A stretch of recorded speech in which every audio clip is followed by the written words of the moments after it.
cari damai hanya ku dapat dalam Yesus. Kalau ku cari ketenangan hanya ku temui di dalam Yesus. Tak satu pun dapat menghiburku, tak seorang pun dapat menolongku.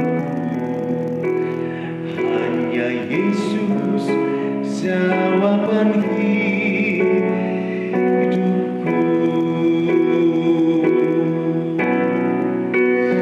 Kalau ku cari damai hanya ku dapat dalam Yesus. Kalau ku cari ketenangan hanya ku temui di dalam Yesus. Tak satu pun dapat menghiburku, tak seorang pun dapat menghiburku. Hanya Yesus jawaban hidupku.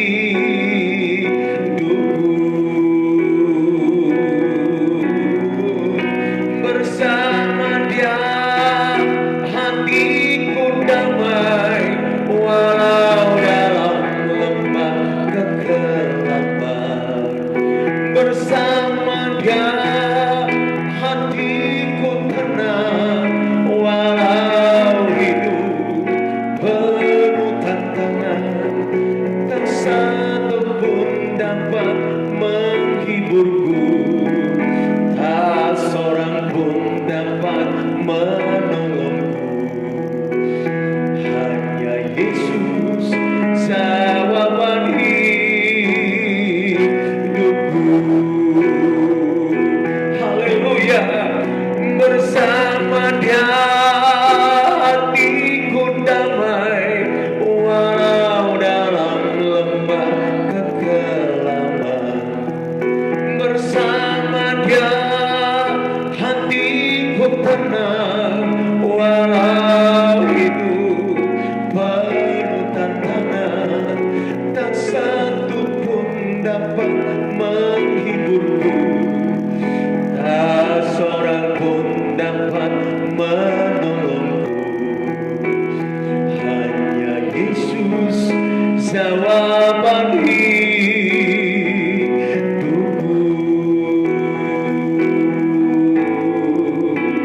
Hanya Yesus jawaban hidupku.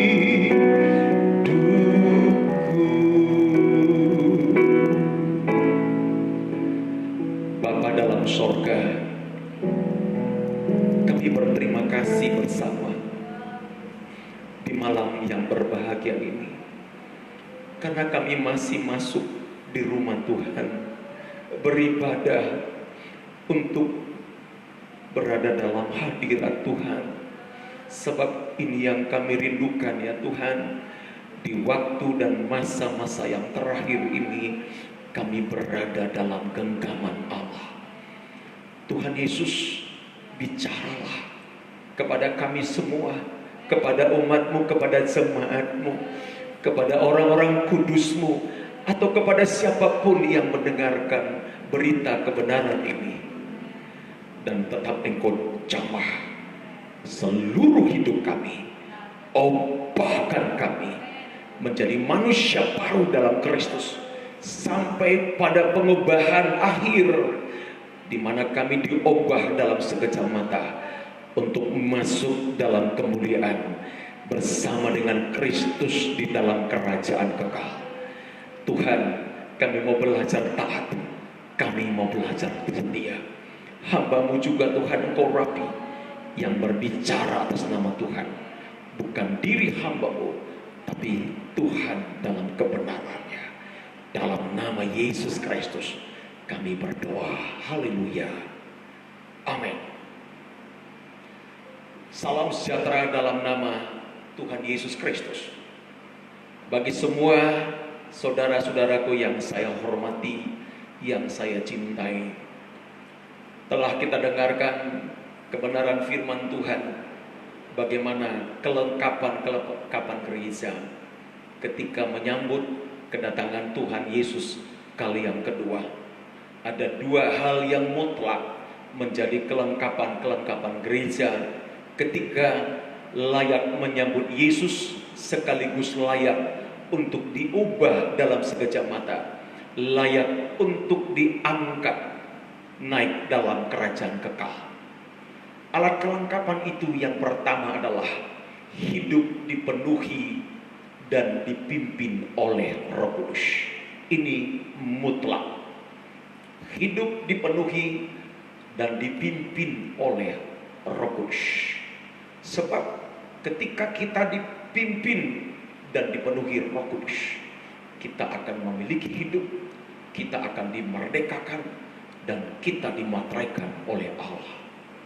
Alat kelengkapan yang kedua juga yang harus menjadi mutlak dalam diri kita sebagai gereja Tuhan manakala menyambut kedatangannya yang kali yang kedua adalah berpegang pada pelita yang menyala seperti 5 gadis bijaksana. Sekali lagi saya katakan, berpegang pada pelita yang menyala seperti 5 gadis bijaksana. Ada pelita menyala karena ada minyak dalam buli-bulinya. Apa maksudnya berpegang pada pelita yang menyala ini? Dalam Amsal pasal yang ke-6 ayat yang ke-23 sangat begitu jelas arti pelita yang menyala di sana, Bapak Ibu. Karena pelita itu disebut perintah, dan nyala atau cahaya itu disebut ajaran. Kalau saya simpulkan kepada kita, pelita yang menyala itu adalah berbicara, berpegang pada perintah dan pengajaran firman Allah. Ini kelengkapan yang kedua, dan itu mutlak. Sekali lagi saya tegaskan, yang pertama dipenuhi dan dipimpin Roh Kudus. Yang kedua, berpegang pada perintah dan pengajaran firman Allah. Kedatangan Tuhan kali yang kedua adalah sebuah penghiburan bagi orang-orang kudus. Ini bukan malapetaka, Bapak Ibu, tetapi penghiburan buat kita semuanya. Paulus sampaikan dengan jelas kepada jemaat yang ada di Tesalonika dalam 1 Tesalonika pasal 4 ayat yang ke-17. Dalam 1 Tesalonika pasal yang keempat ayat yang ke-17, ini penghiburan, Bapak Ibu. Sungguh ini penghiburan.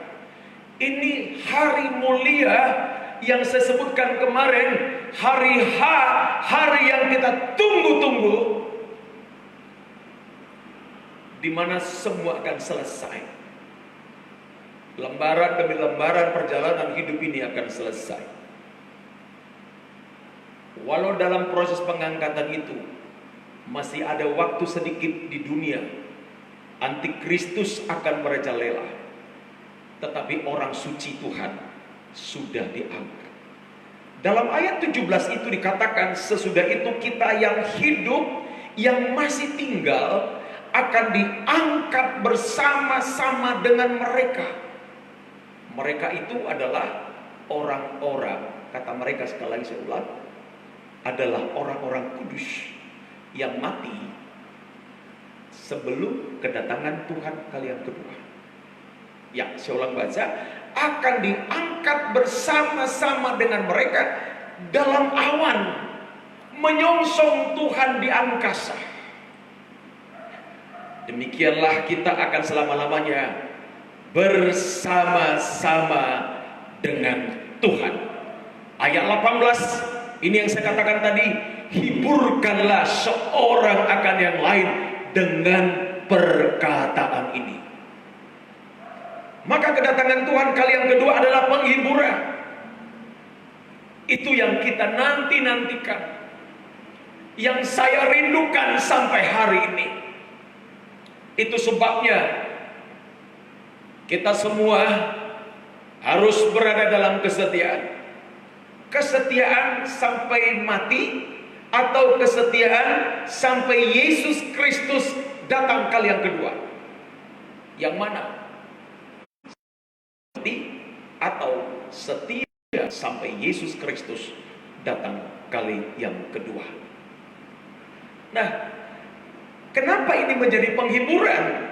Supaya 1 Tesalonika pasal yang kelima ayat yang ke-9 dan ayat 10 tergenapi, bahwa Tuhan tidak menetapkan kita ditimpa oleh murka. Sebab yang tidak terangkat, ketika Yesus Kristus datang kali yang kedua, secara otomatis dia akan jatuh kepada murka Allah. Tetapi yang diangkat oleh Tuhan hidup-hidup.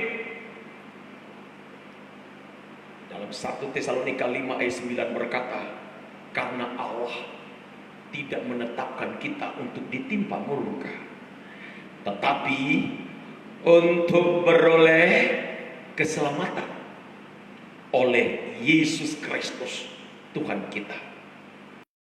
Maka ketika kita sudah berada di dalam Kristus, tetap berpegang dengan minyak yang ada dalam buli-buli kita.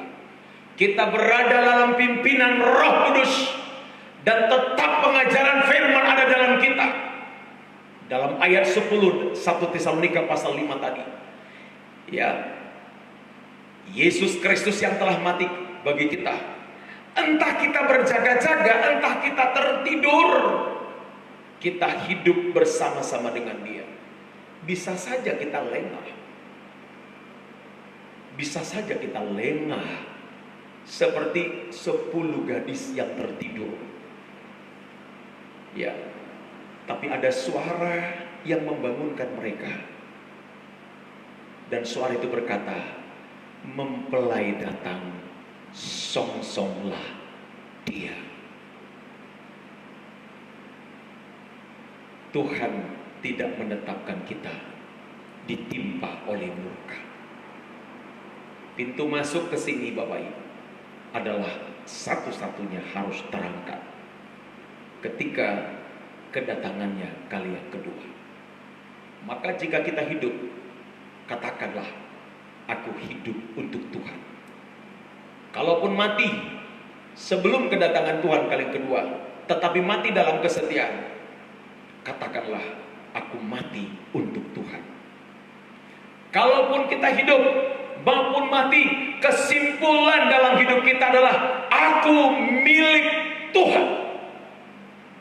Ya, aku milik Tuhan. Dialah satu-satunya yang menyelamatkan kita dari segala kemurkaan. Siapa gerangan yang dimurkainya? Apakah model hidup kita salah satu model yang akan menanggung segala kemurkaan itu? Salah satunya yang paling Tuhan benci dari kehidupan orang-orang Kristen adalah ketika orang Kristen sudah merasa aman dan tentram hidupnya. Ya. Atau merasa sudah dekat dengan Tuhan, atau sudah merasa kuat sehingga dia tidak berdoa lagi kepada Tuhan, sehingga dia tidak berseru-seru lagi kepada Tuhan.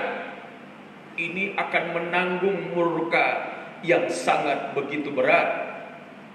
Ya, saya harus tegaskan di sini kepada semua jemaat Tuhan, salah satu dosa yang paling Tuhan tidak suka bukan kepada orang luar, tapi orang yang di dalam, termasuk jemaat-jemaat, termasuk hamba-hamba Tuhan, termasuk tokoh-tokoh gereja. Ketika ia merasa sudah aman, merasa sudah tentram hidupnya, ketika Rasul Paulus bicara tentang pengangkatan kepada jemaat Tesalonika, tapi ia tidak lupa mengingatkan mereka dalam 1 Tesalonika pasal 5 ayat yang ketiga itu, bahwa ada banyak orang-orang akan ditimpa kebinasaan ketika mereka merasa semuanya telah damai dan aman. Memang saudara-saudara, dunia berusaha untuk mengejar ini. Dunia berusaha mengupayakan aman, damai. Apakah dunia mencapai apa yang disebut tadi untuk damai dan aman? Sampai hari ini tidak pernah bisa tercapai. Ya, ada banyak slogan, spanduk, baliho di mana-mana bertuliskan damai itu indah. Tidak ada yang salah dengan kalimat itu, Bapak Ibu. Tidak ada yang salah. Tetapi yang dikecam oleh Tuhan adalah justru orang-orang percaya yang merasa aman, yang merasa damai.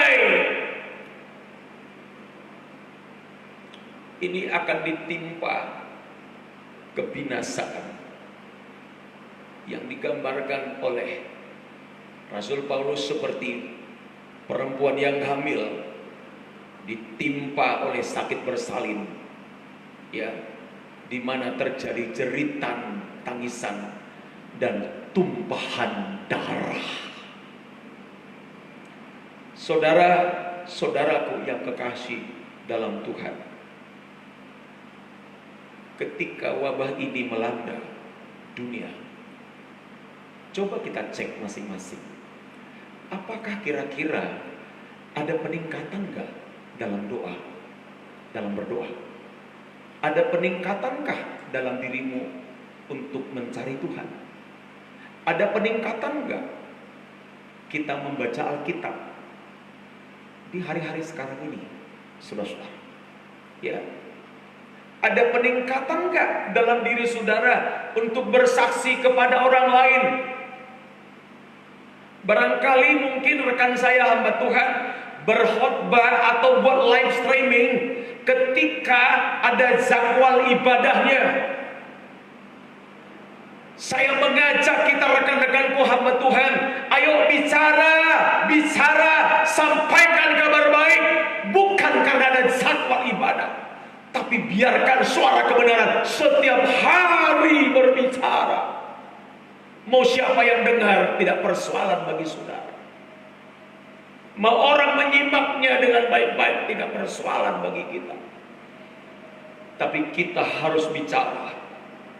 Ketika Tuhan memanggil Yesaya, setelah Tuhan menyucikan bibirnya, menyucikan mulutnya, maka Tuhan bertanya kepada Yesaya, siapa yang akan kuutus? Maka Yesaya berkata, ini aku, utuslah aku. Ya, utuslah aku. Tapi kemudian Yesaya bertanya, sampai kapan? Sampai kapan? Berapa lama? Tuhan bilang, sampai kota-kota sunyi, lengang. Aku tidak tahu apakah maksud Tuhan sunyi, lengang itu karena manusia sudah mati. Memang di situ disebut mati, menghabisi manusia. Allah menghabisi manusia. Tinggal 1/10 pun ditumbang oleh Tuhan. Sampai dari yang 10% itu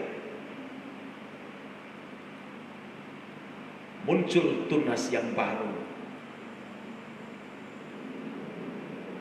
Dan apakah lockdown, PSBB yang terjadi sekarang ini sehingga orang-orang harus mengurung diri di rumah, apakah itu penggenapan di akhir zaman, Bapak Ibu? silakan saja dimaknai dengan sungguh-sungguh. Tetapi itu yang saya tangkap. Berapa lama sampai kota-kota sunyi lengang? Mau orang dengar, mau tidak dengar, mau orang simak, mau tidak disimak, mau orang camkan atau tidak dicamkan, urusan kita adalah menyuarakan kebenaran firman Allah. Yang paling mengerikan kepada Yesaya, Tuhan bilang, buatlah hati bangsa ini mengeras. Ini menyedihkan sebenarnya. Kalau sampai ayat itu tergenapi sekarang, orang-orang dibuat Tuhan keras hati. Ya, orang-orang dibuat Tuhan keras hati. Memang ada kelompok-kelompok orang-orang, golongan orang-orang yang dibiarkan mengeraskan hati. Dan kelompok-kelompok yang mengeraskan hati ini yang diterjemahkan dalam Ibrani pasal yang keempat.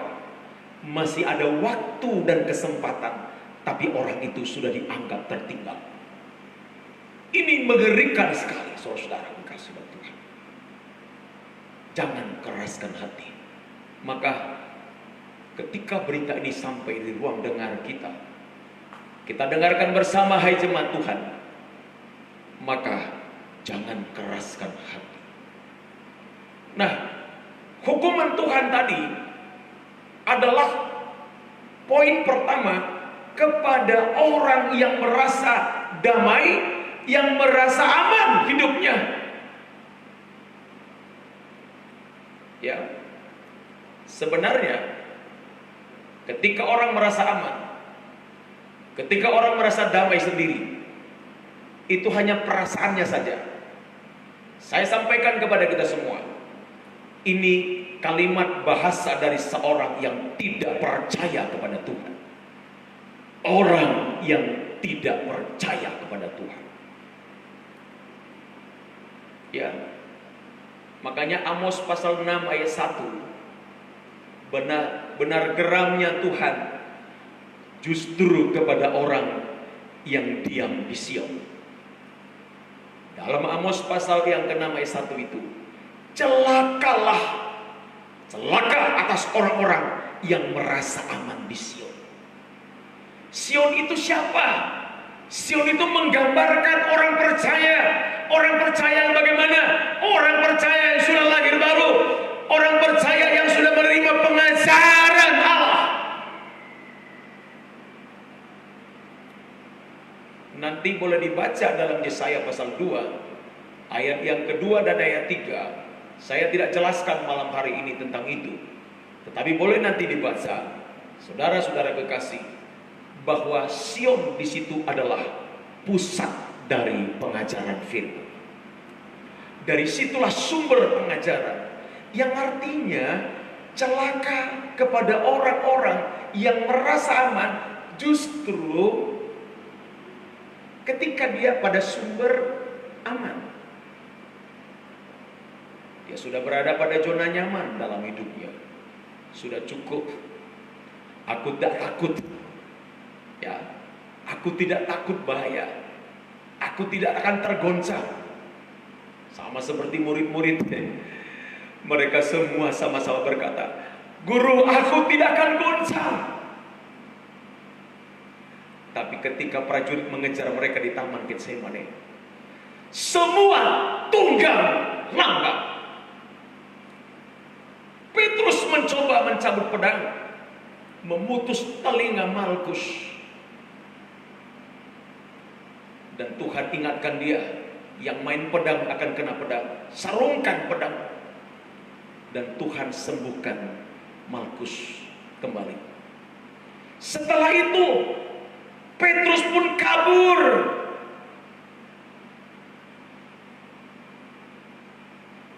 Bukankah mereka semua berkata bahwa kami tidak akan goncang?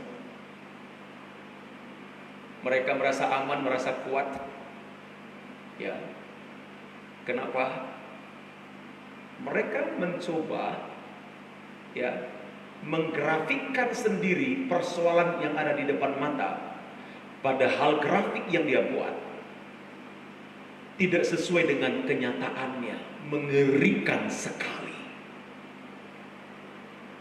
Ya, mengerikan sekali. Zaman antikristus, ada banyak orang berkata, aku tidak takut. Ya, tidak takut katanya. Tapi ketika nanti dia mengalami penderitaan yang mengerikan sekali, bisul-bisul jahat akan memenuhi tubuhnya, baru dia menjerit-jerit seperti Wahyu pasal 16 itu. Tapi mulutnya menghujat Allah dan menghujat surga. Celaka atas orang-orang yang merasa aman di Sion. Orang yang disebut dengan orang-orang di Sion itu juga menggambarkan orang-orang percaya. Ya, orang-orang percaya. Kasihan sekali, saudara-saudara. Ya, kasihan sekali.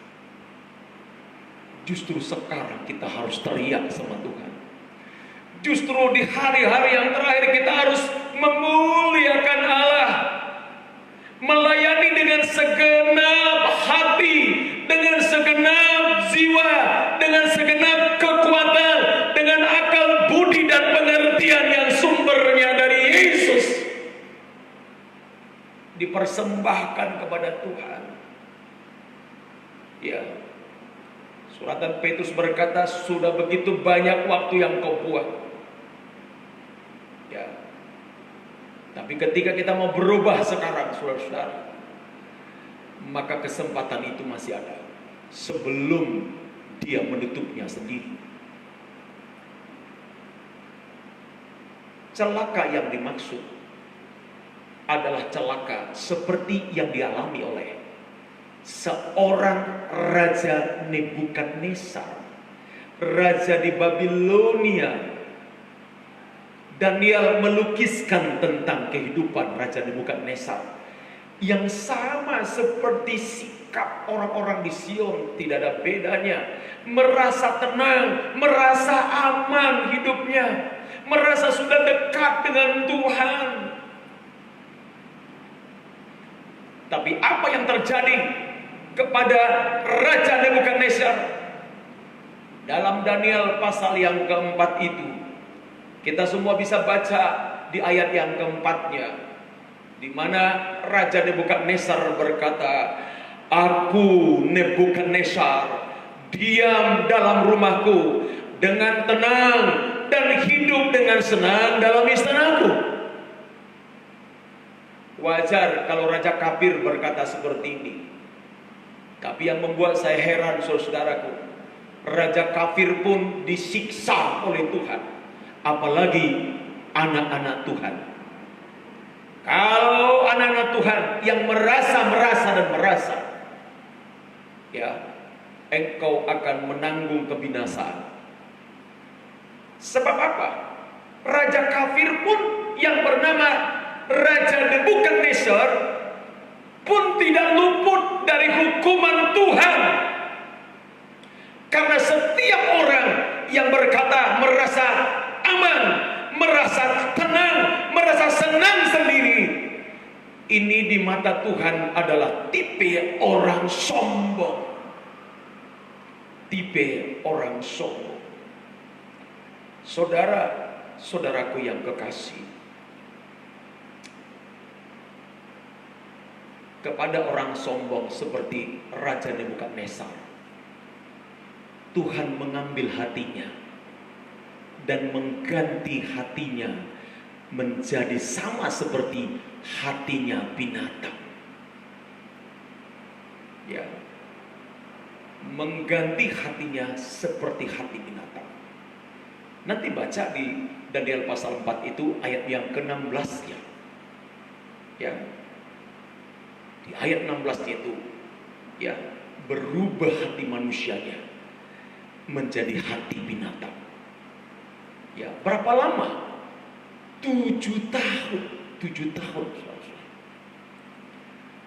Ya, bayangkan manusia yang punya hati manusia berubah hatinya menjadi hati binatang.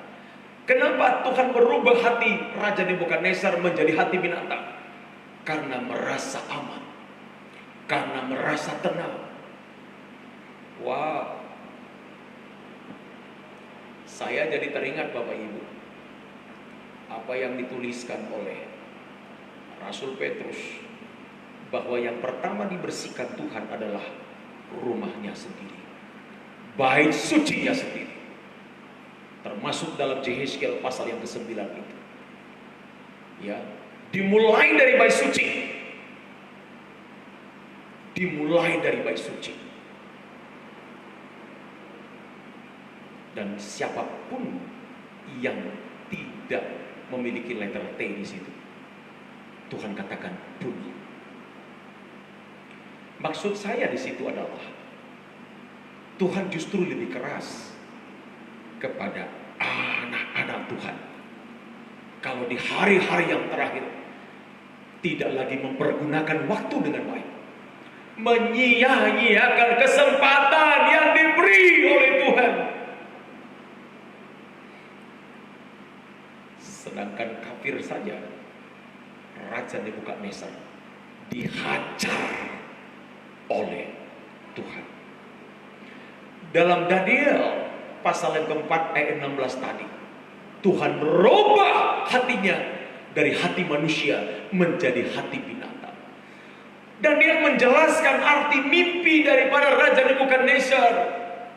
Sebenarnya Tuhan berbicara kepada Raja Nebukadnezar supaya Raja Nebukadnezar merendahkan diri.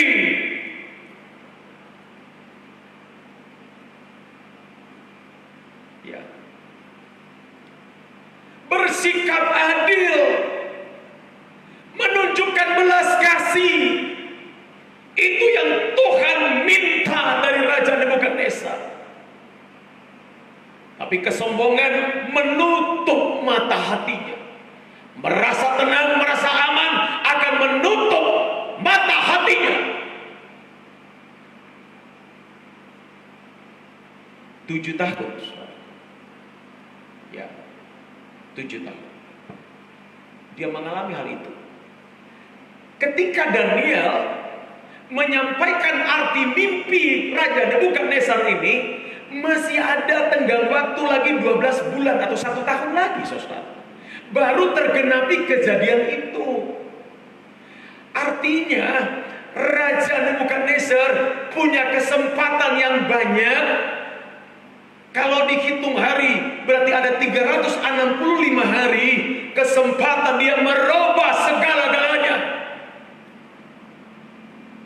Tidak dipergunakannya. Dianggap mimpi itu sebagai angin lalu saja. Penjelasan Daniel dianggap sebagai angin lalu saja.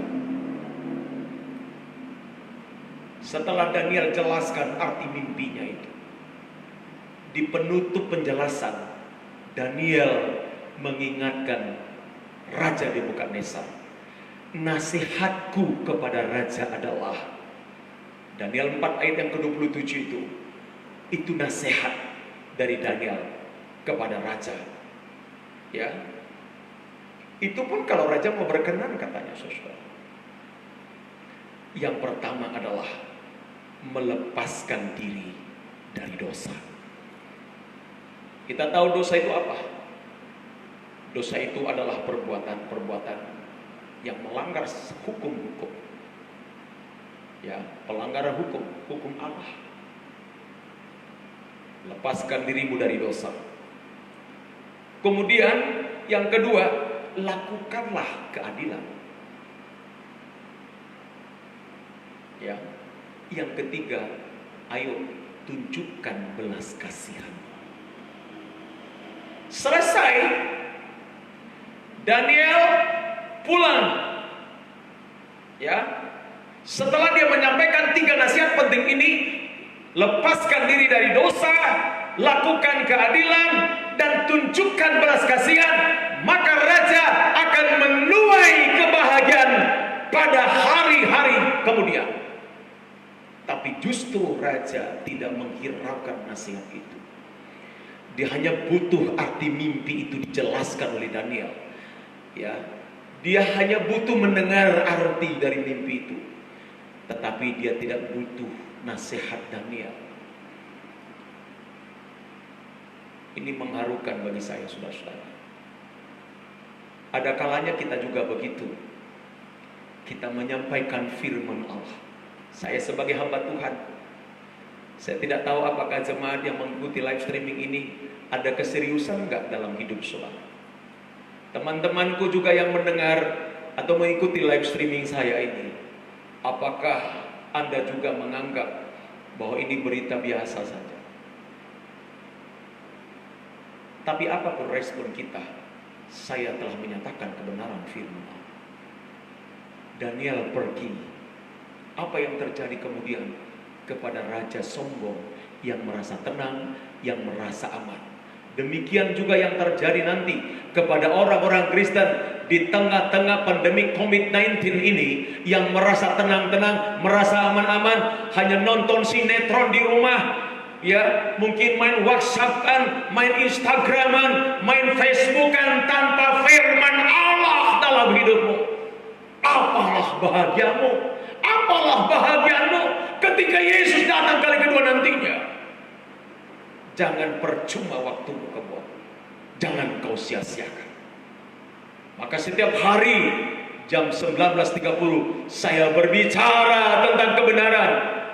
Siapapun yang merindu, silakan engkau mendengar. Karena aku tahu ini kesempatan yang terakhir sebelum dia datang kali yang kedua. Saudara-saudaraku, saya kembali kepada cerita tadi. 12 bulan lagi masih ada waktu, atau sama dengan 1 tahun. Tapi kesempatan yang banyak tidak dipergunakan oleh Raja Nebukadnezar. Justru dalam Daniel pasal 4 ayat 30-nya, di situ dia meninggikan diri. Dia berkata, inilah Babel yang besar.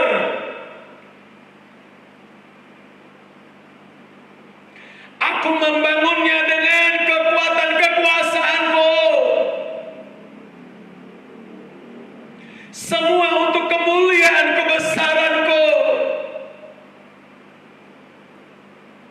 Kubangun kota kerajaanku. Kesempatan untuk dipulihkan, kesempatan untuk diampuni, kesempatan untuk menjadi manusia yang baru dibuang percuma. Maka nasibmu adalah ayat 31. Sebelum dia selesai ngomong, Tuhan potong kalimatnya. Ayat yang ke-32, maka dia dihalau dari antara manusia. Tinggalnya pun harus tinggal di antara binatang-binatang di padang. Karena tadi hatinya pun sudah diberi hati apa? Binatang. Ya, dan dia harus makan rumput seperti lembu makan rumput. Ya. Dan itu berlaku sampai 7 tahun. Anda sudah bisa bayangkan 7 tahun itu berapa lama. Ketika anakmu lahir sekarang, kemudian 7 tahun kemudian dia sudah kelas 1 SD. Dia bukan saja pintar menyebut papa dan mama, tapi baca tulis pun dia sudah bisa. 7 tahun dibiarkan Tuhan berhati binatang. 7 tahun dibiarkan Tuhan sama seperti binatang. Dalam ayat 33 itu saya lihat, saya baca, mengerikan sekali. Hatinya tadi hati binatang, tinggalnya tinggal di belantara, makanannya rumput seperti lembu, rambutnya seperti bulu burung, kukunya panjang seperti kuku burung. Saudara kasih. Tapi kepada Nebukadnezar masih ada kesempatan.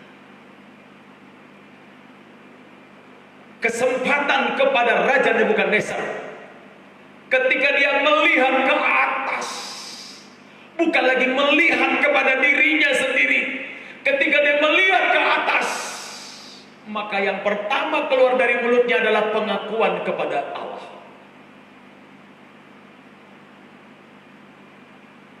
Yang kedua, pujian kepada Allah yang Maha Tinggi. Maka terjadilah pemulihan kepada Raja Nebukadnezar. Hati binatang dikembalikan menjadi hati manusia. Dan semua pembesar-pembesar kerajaan menjemputnya di hutan belantara dan mendudukannya di istana. Dan sejak saat itu dia mengakui Tuhan dan memuji-muji Tuhan. Masih ada kesempatan kepada Raja Nebukadnezar. Tapi saya kalau kepada gereja Tuhan, ikut-ikutan seperti Raja Nebukadnezar, hidup dalam kesombongan, merasa tenang, merasa aman sendiri. Saudara-saudara kekasih. Nah, maka kepada gereja Tuhan, anak-anak Tuhan, Yesaya 47 ayat yang ke-8 berkata, hai orang-orang yang hidup bermanja-manja. Ya. Yesaya 47 itu ada 8 itu. Wow, Tuhan ingatkan gereja Tuhan, bukan lagi saatnya bermanja-manja. Tuhan bilang, dengar ini, hai orang yang hidup bermanja-manja, yang duduk-duduk dengan tenang, yang berkata dalam hatinya, tiada yang lain di sampingku, aku tidak jadi janda, aku tidak menjadi punah. Itu yang dia katakan. Padahal dia tidak hidup dalam Kristus. Hanya ketika dia merasa aman, merasa tenang sendiri, merasa nyaman sendiri, dia bilang, aku tidak jadi janda. Apa itu janda, saudara-saudara? Janda ini berarti tanpa ada suami, atau tidak ada kepala dalam hidupnya. Kalau seorang janda tidak ada suami atau tidak ada kepala, berarti dia hidup dengan dagingnya sendiri, tanpa ada mempelai pria sorga dalam hidupnya. Kemudian dia bilang, aku tidak punah. Ya, punah berarti tidak binasa. Merasa nanti sorga sudah jadi punya dia, menjadi milik dia.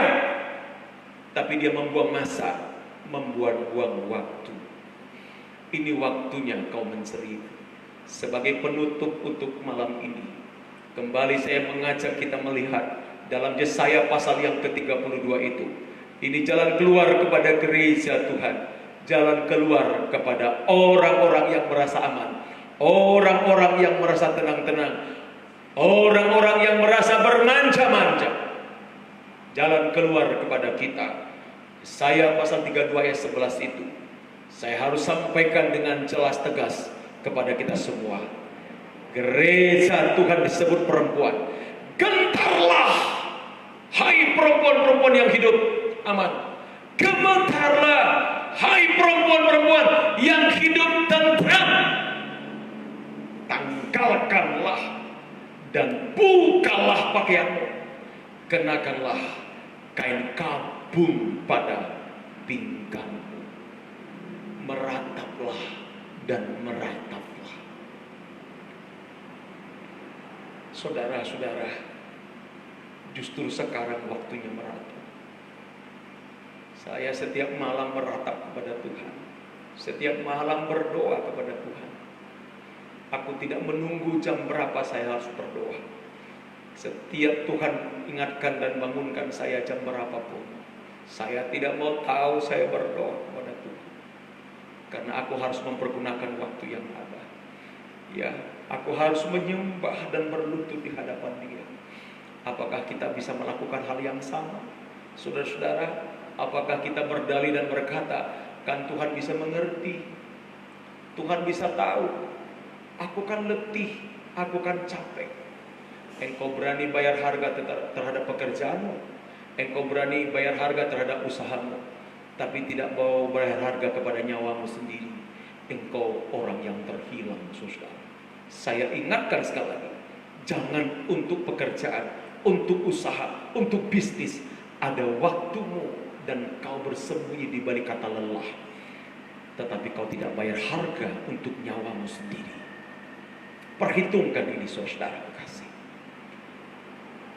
Gemetarlah, kemudian merataplah, berkabunglah. Ini yang harus dikerjakan gereja Tuhan, berkabung, meratap.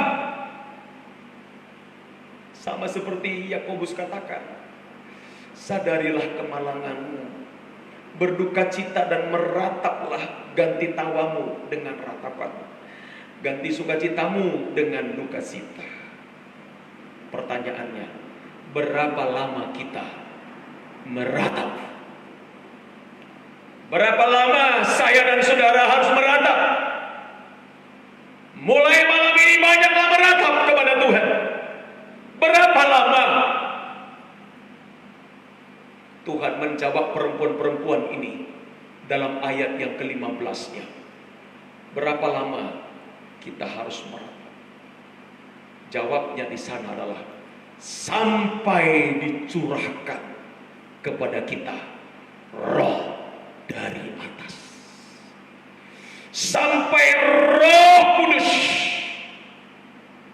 yang awal tadi saya sebut merupakan kelengkapan gereja, yang memenuhi dan memimpin gereja, yang memberi kepastian kepada gereja untuk mengalami perubahan dan pengangkatan hidup-hidup ketika Yesus datang kali kedua. Berapa lama? Sampai dicurahkan kepada kita roh dari atas. Saya tegaskan kembali, kenapa harus menunggu sampai roh dicurahkan? Yang pertama alasannya, karena roh yang memberi hidup. Yang kedua, roh yang memerdekakan kita. Alkitab katakan di mana ada roh Allah, di situ ada kemerdekaan. Yang ketiga, roh yang memataikan kita menjadi milik Allah. Kiranya kebenaran ini Bapa di sorga tuliskan di hatiku dan di hati kita bersama. Mari kebersamaan dalam Kristus yang paling utama, saudara. Ya, jangan buang kesempatan yang ada. Mari bertobat. Jangan merasa aman, tapi kita harus teriak. Kita harus teriak kepada Tuhan.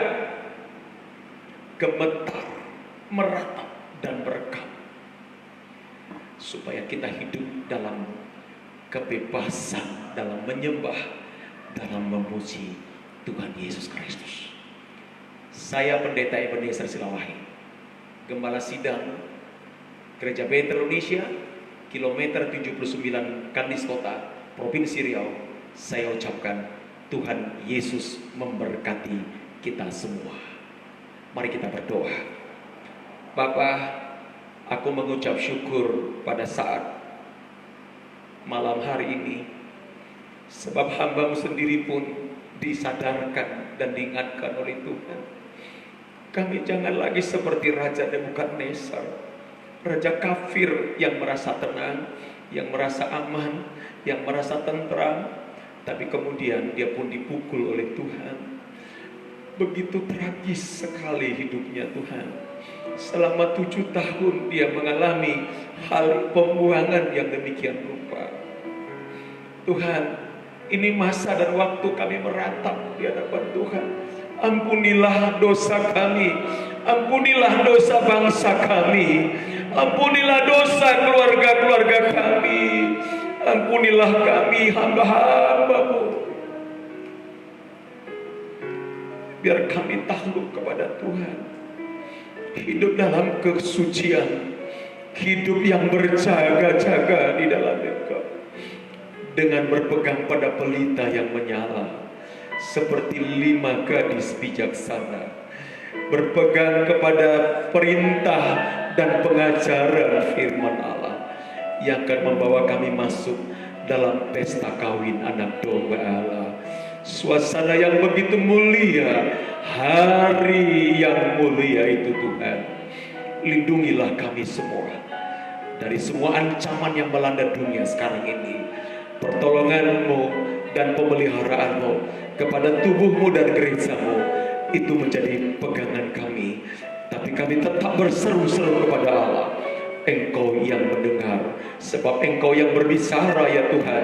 Siapa yang berseru dalam nama Tuhan akan diselamatkan. Maka kami akan berseru, tidak henti-hentinya kami berseru.